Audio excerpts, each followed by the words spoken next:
70% of all orchid species never touch the ground when they're alive. We'll talk about that and more fun orchid facts while we sketch this little flower. So let's just turn the page and get started.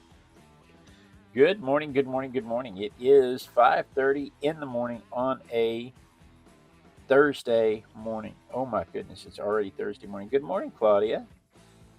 Claudia's in the chat this morning. My mom and dad are in the chat this morning. Got my mom on the phone so she can tell me if anything exciting happens in the chat, because I'm not skilled enough to draw and talk and read the chat at the same time. So my mother helps me out with that, and I appreciate it.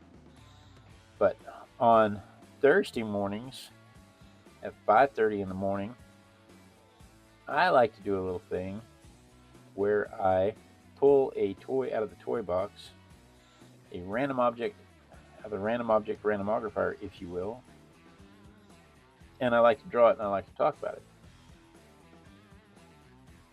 And today's random object is an orchid. Orchidea. Orchidea. Today's random object is an orchid. What? Good morning, Rick. Good morning, Claudia. Oh yeah, good morning, Rick.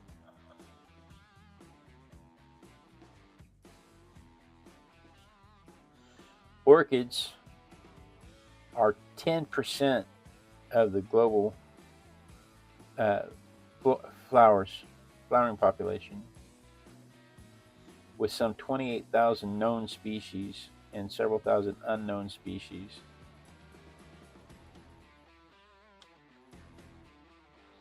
They have evolved a mechanism to trick insects into thinking that they are female insects for mating, and they trick the males into showing up and mating with them, attempting to mate with them, I should say, because it can't be successful. They tend to get the males to attempt to mate with them, and in doing so cover themselves with pollen, and then they jump from flower to flower and they spread the pollen from flower to flower.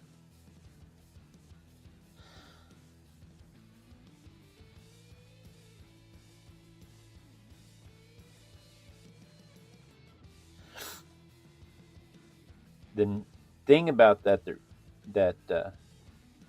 this is one of those flowers that has been around long enough. It's been around for about 70 million years. And the insect, one of the insects, like the bee orchid, one of the insects that it actually evolved to do that with is extinct, because male bees don't go gathering pollen.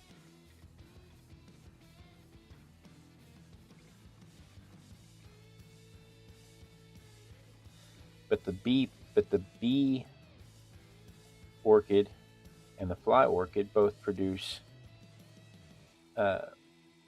female hormones, mimic the female hormones, pheromones, to excite an insect. And the bee orchid, the bee that the bee orchid evolved for is extinct. Claudia said she emailed a picture for Pamela and let her what's on your easel. Sweet. I need this to tip this way. Somehow that got bumped. Don't get seasick with the camera moving around.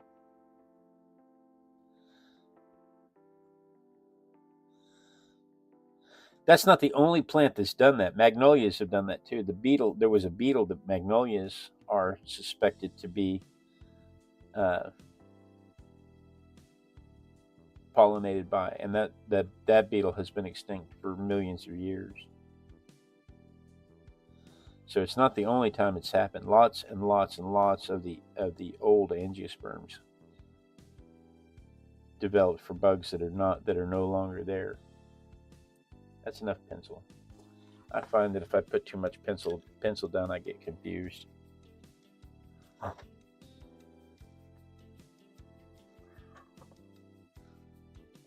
70%, an estimated 70% of orchids are epiphytes, which means that they grow in the canopy with their roots exposed, and they are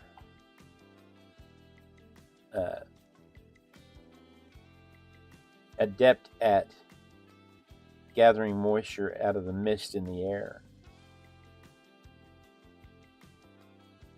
instead of drawing water up and nutrients up out of the soil.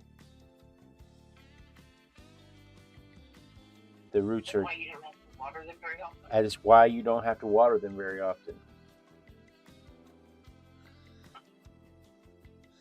They are adapted to. They are adapted to pulling moisture out of the atmosphere. They grow in the canopies of the rainforests in the tropics. They grow in the canopies, and they never touch the ground when they're alive. Now, of course, they die and they fall out of the tree, but a healthy live plant never touches the ground. Good morning, Adele.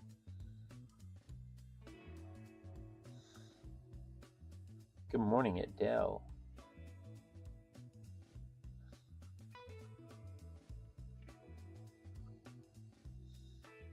We may get essence of flower today. There's Miss Ivy. Ivy? Ivy, did you find your kittens? Have they come out to play yet? It's been a week. It's been 2 weeks. Their eyes should be starting to open. They should start to be moving around.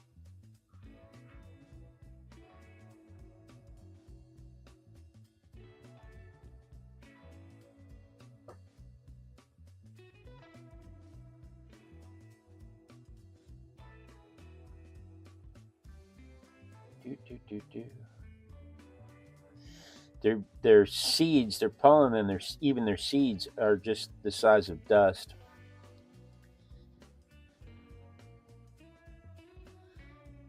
And the nectar tube that the one in particular had was long and thin, and Darwin, when looking at it 40 years before the discovery, there's a moth that pollinates that flower, and 40 years before they discovered that moth, Darwin described it, saying it must look like this because this is how it has to reach the inside of this nectar tube. And sure enough, 20 years later, Darwin dies, and 20 years after Darwin's death, they find the moth that he described, and it was almost exactly as he described it, because the nectar tube was long and the nectar was down at the very tip of it. Darwin knew that it had to have a very long proboscis, and described everything except its color based on the shape of the moth, or based on the shape of the flower.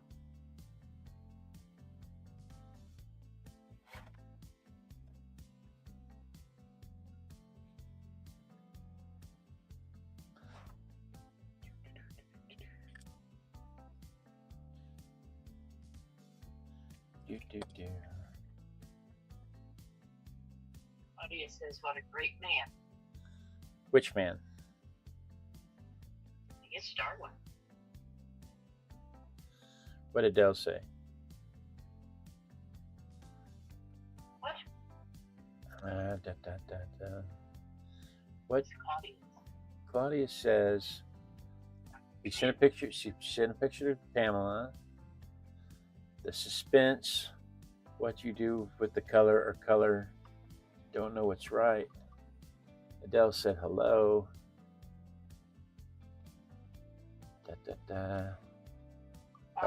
Claudia says hi.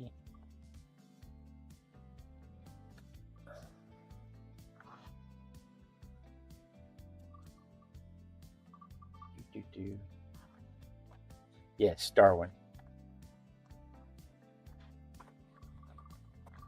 I'm just reading back through the chat while I'm running the eraser here. I know that's exciting for y'all. Adele says, is this toy color accurate? There are 28,000 known species of orchids, and they come in all different colors. So it is accurate to one of them. Is it accurate? Is there one exactly colored like this? Probably. 28,000 species. There's probably one like that, and that's 28,000 known species. And of the 28,000 known species, only about 1,000 of them have been assessed as to their numbers, their range, their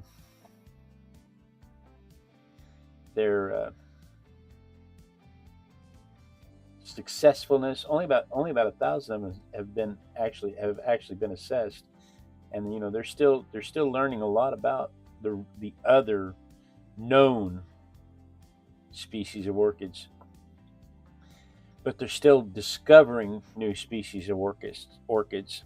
In the mid 90s, they discovered a very rare type of orchid in Vietnam, and almost immediately plucked it to near extinction.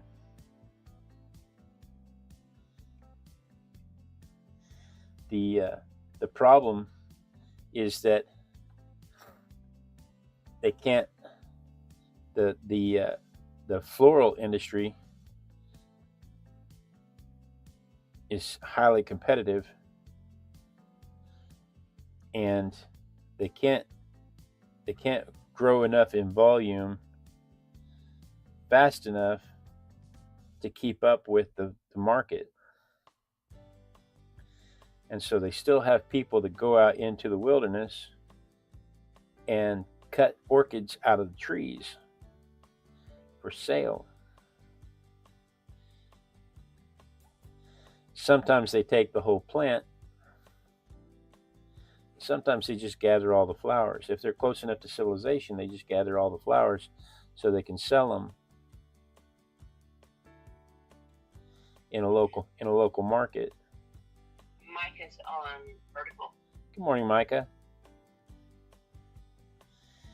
But yes. Yeah, Micah, my dad is George, and my mom is passed me not. So they're already in the chat. So yeah, I said good morning, Dad and Mom.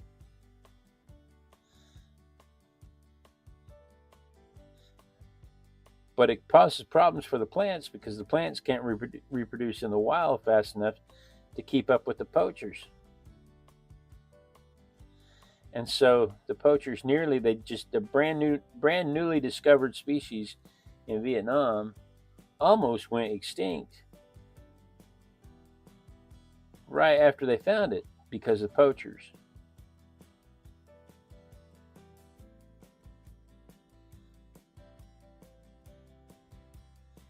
This is my favorite part of the process. This is the part that gives the whole thing shape and turns it from a line drawing into a dimensional drawing. Australia, and you're typing right side up. Good job. Is it Micah or Mika?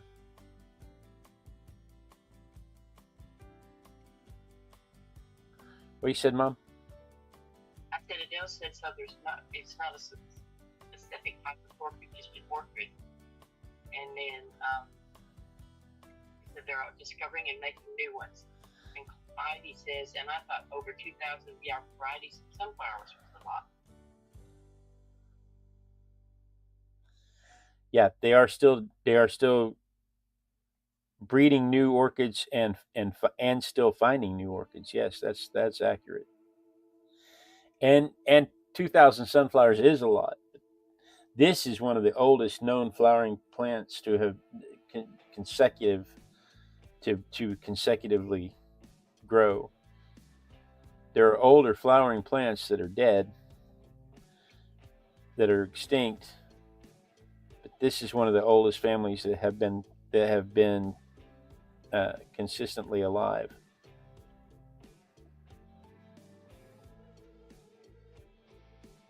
So it's after he's in Austria, not Australia. Austria, not Australia. It is 12:45 there. Okay, got it. So you're next door to Claudia then. You're like an inch and a half away from Claudia on the map. Claudia's in the Netherlands.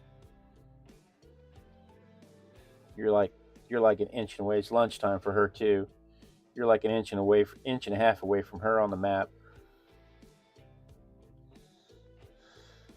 But that explains why you're not typing upside down. The people in Australia, sometimes we have to invert them.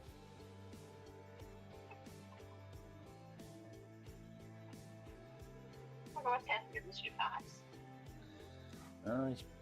It's school year. Yeah, that's true. Winter's picking up there.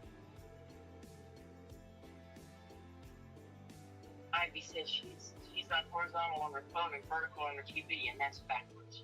That's what it's going to be, Ivy, backwards. Claudia says, yes, Austria. I've been there a lot. See? Right next door to each other. 5 minutes away. Inch and a half on the map. The artistic fiber is riding through the Netherlands and Austria. That's awesome. And Australia. And Canada. And Canada. Long trip today. Canada and Indiana. And believe it or not, we have viewers in like Brazil. Lithuania. And Lithuania. The ones in Brazil don't talk because we don't do the show in Portuguese. But I have evidence that we have sometimes up to 20 viewers from South America, from Brazil. Let me dry this real quick.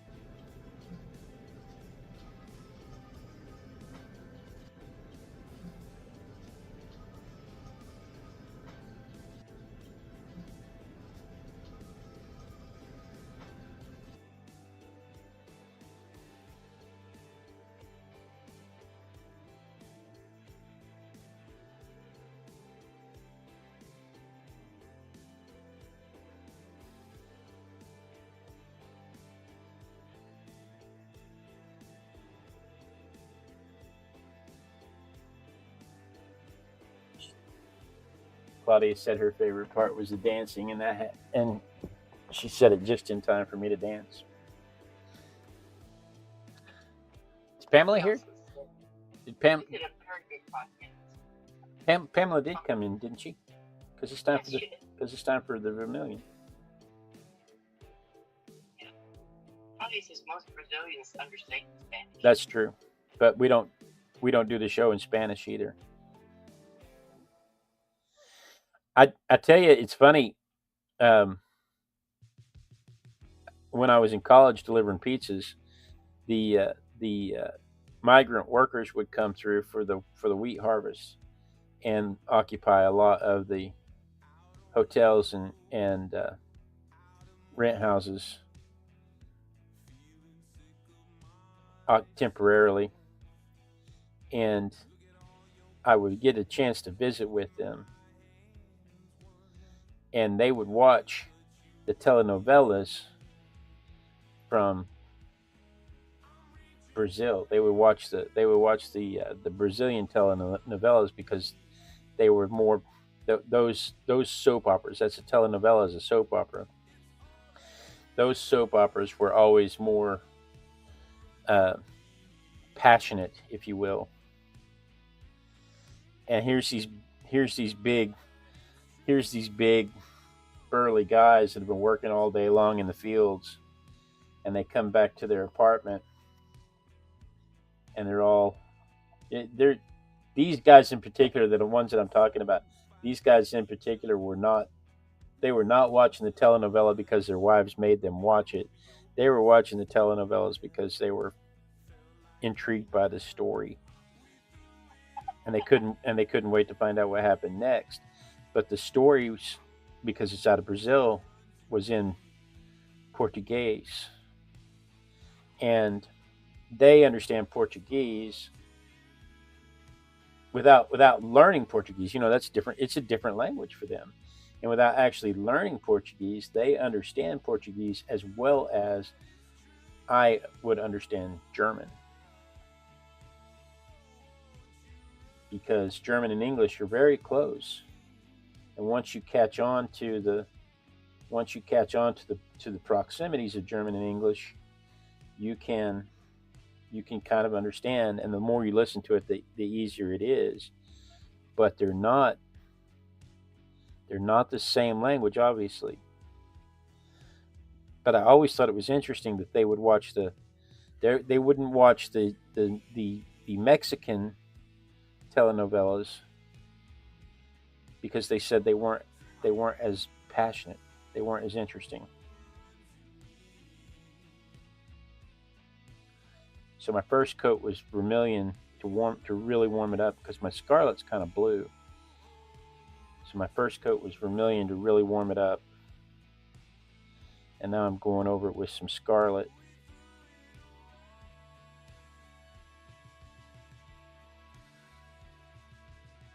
To give it that pinkish hue.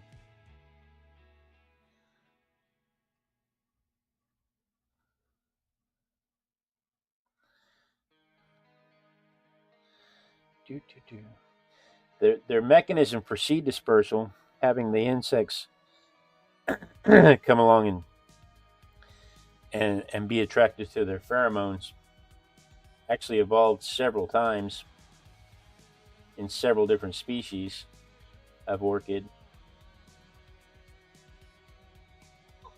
Over the thousands and millions of years that orchids have been in existence, their seeds are in clusters. Their seeds are dust size, and they're in clusters, and they need to be attached to something to be carried over. The clusters are too sticky and too small for the wind to pick them up, and so they attach to insects. And the different orchids attached in different ways. And throughout history, they've managed to co-evolve the same through convergent evolution. Now, what that means to me is that there's a common ancestor that had a very similar trait, and several different species of orchid were able to capitalize on that trait. It's not. No, go ahead. Did you watch Jane the Virgin here? That was her first telenovela. And then Ivy wants to know what tonight's subject is. Oh, okay. So on Thursday nights, we gather and we just art together as besties. There's no discussion like this where I try to talk about the organism's life cycle and history and preservation and conservation status. We just pick a subject and we paint it. And I thought tonight we'd do some giant isopods, some roly-polies. Oh yay! I like roly-polies. I do too. When I was looking at the snail pictures, when I we did the snail, was it yesterday or the day before? Yeah, it was yesterday we did the snail. When I was looking at the snail pictures for references, I saw some roly-polies, and I was really, I just think they're interesting. I found it. Well, I tell you what. Let me dry this real quick. We'll talk more on the other side.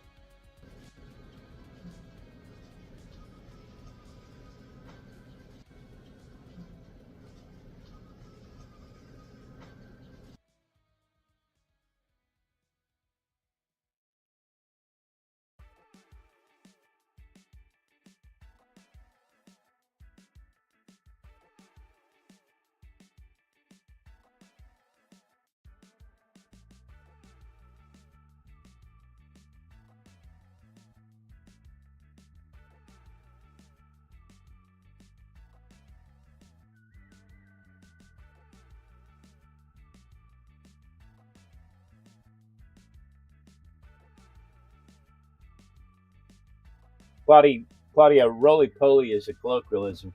They're isopods, and they're commonly known as pill bugs. They're the they're the bugs with the divided exoskeleton that can roll up into a ball.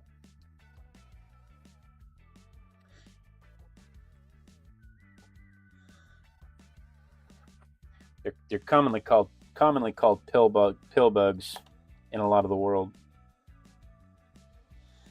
But I grew up in the sticks where we just called them roly polies.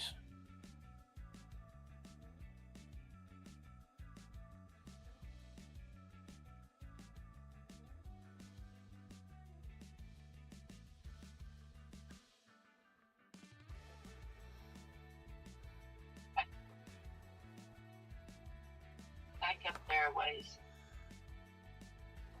What? Rick, let me get to it. Cat's quite frequently. Rick says, just so you know, I almost forgot to get up for the show this morning. Looks like it's running in the family this week. Happened to me once.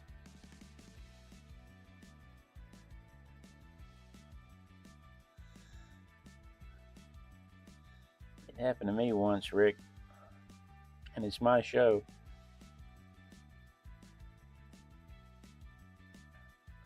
So yeah, out of the 28,000 species, they make up about 10% of all the flowering plants in the world. Orchids do. And of the illegal plant trade, they are easily 70% of all of the illegal plant trade.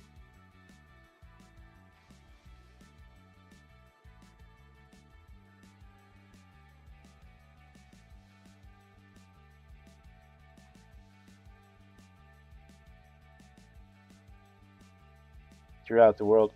And while they can make laws that says you're not allowed to buy or sell them, you're not allowed to poach wild ones and sell them. They can make those laws all they want to. How do they enforce them? Because once you get them, how do you know? I need a blot paper. How do you know when somebody shows up with a plant? No, that's why it's not writing. It's empty.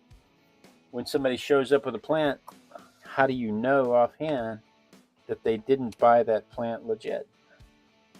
You can't. All they have is a plant, and they say, "Yeah, I bought it at that market." So you don't know. Maybe they did. Maybe they didn't. Maybe they poached it. You don't. It's hard to enforce that.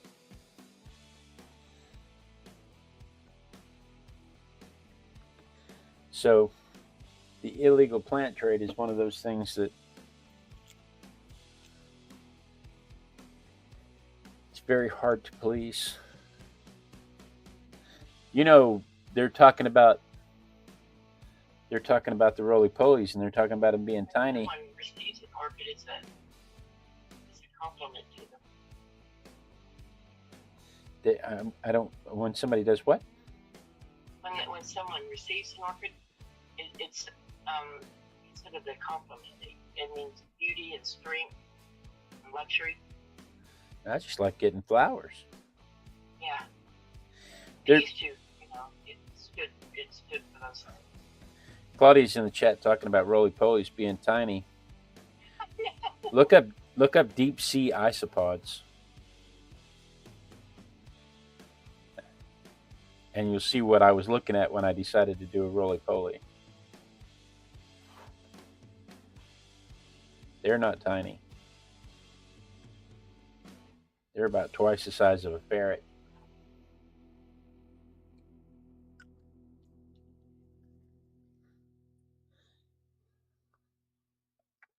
So they use these things to make a type of flour that's used in breads and ice cream and traditional medicine.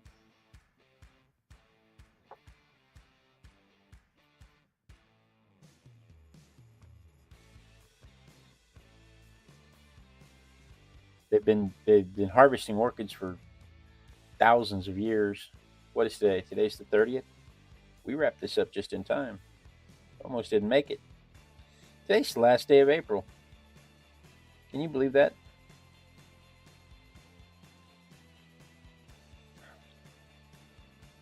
But nearly 800 of the species are on the verge of extinction.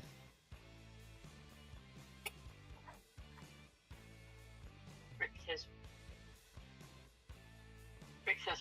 police that know fluently 25,000 different kinds of orchids. It's that simple.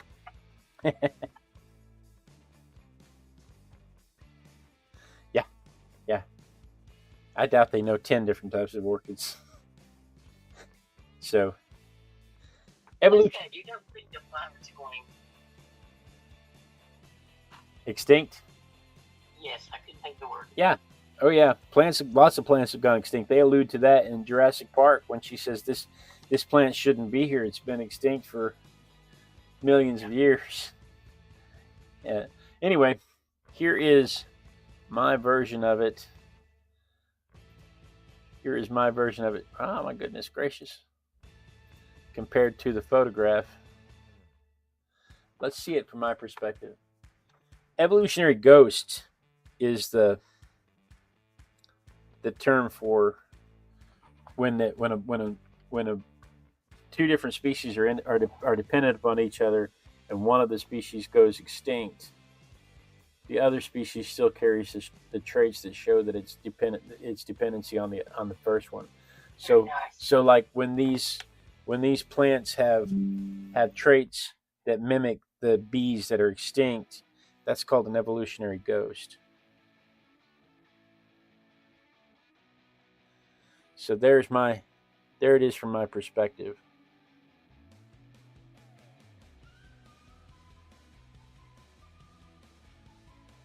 We didn't even touch on George O'Keeffe. Probably should have spent some more time talking about George O'Keeffe. Anyway, that's what I did this morning. Tomorrow, what do we have tomorrow? Oh, the suspense. Oh, okay. Yeah, Claudia, I don't have that particular shade of magenta, so I had to make it with vermilion and scarlet. I took a little artistic license with it. Tomorrow, we have a sequoia. Now, the sequoias, this is the biggest tree on Earth, and it actually needs fire to reproduce. We'll talk more about that tomorrow morning at 5:30 a.m. Texas time. So you may want to click your notification bell so you don't miss any of that. But yeah, look at the light shining on that thing. Look at the detail. It's the biggest tree on Earth, and it's tiny in my hand. Anyway, we'll talk more about that tomorrow morning at 5:30 a.m. Texas time. So you may want to set your notification bell so you don't miss any of that. But guys, thank you so much for joining me today. This is my favorite part of the day. Claudia says, it's no problem. I was just noticing the color. Yeah, that's when the color is off, it kind of throws the whole scheme off. But it also changes if I go exactly with that color, it messes up the details on my image. So it's a trade-off, part of being an artist. Guys, thank you so much for joining me. I really do appreciate it. I look forward to it every day. It's my favorite time of the day when I get to art with my besties. I absolutely love visiting with you guys, Rick and Pamela and Ivy and Claudia and Adele, Micah. I absolutely love visiting with you people every morning. It's just the highlight of my day. And when I get to art with my besties, be sure and tune in tonight, 7:00 p.m. Texas time. I have no idea what time that is in your part of the world, except for Ivy and Rick and Pamela for sure. I know what time it is in their world. It's 8:00 for Ivy, and it's 7:00 for Rick and Pamela. That much. See, I got that memorized. But tonight we'll do a roly poly, and we'll talk about world events, and well, not really world events. We'll just talk about like kids and stuff. But guys, thank you so much for joining me. Be sure and tune in. Also tune in tomorrow, same Artistic Biker time, same Artistic Biker channel, and then we dance. We dance till somebody says they see me dancing. because when they see me dancing, that means that the lag has caught up with the stream and I won't get cut off mid-sentence. And it gives you a chance to click the clicky thingies this way if you're on the horizontal and this way if you're on the vertical. Gives everybody a chance to say hello and goodbye. And it gives everybody a chance to ask questions and talk to each other.